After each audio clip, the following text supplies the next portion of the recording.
না মানে আমি বুঝি না, আমার মাথার চুলগুলো কি মাথায় রাখতে পারে না? ওগুলো মাথাটা সব জায়গায় আছে, ঘর বাহির ফ্লোর রান্নাঘর বাথরুম সব দিকে আছে, শুধু আমার মাথায় নেই কেন?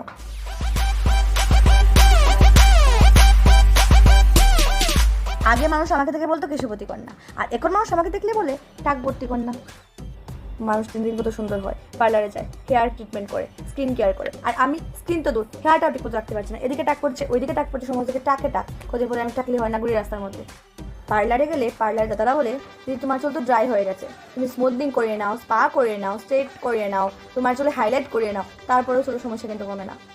আর মাকে বলে আরেক কষ্ট, মা দুনিয়ার সমস্ত পাতা, তেজপাতা, পেঁয়াজ পাতা, পেয়ারা পাতা, জবা পাতা, সমস্ত পাতা একসাথে করে আমার মাথায় প্রলেপ লাগিয়ে দেয়, তারপরে আমার চুল পড়া কিন্তু কমে না। মায়ের এত বেশি ট্রিটমেন্টের পরেও যখন চুল পড়া কমে না, তখন মা বলে আরো জাস্তা চুল ছাড়িয়া, আর নজর লাগি গেছে চুলো, মানুষের যে ডাট নজর, নজরেও কিছুটা চুল পড়ে।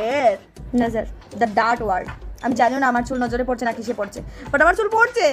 আজ কতদিন হয়ে গেল বয়ে চুলের মধ্যে চুনি লাগাতে পারি না, পাঁচে চুনি লাগালে এতগুলো চুল চলে আসে।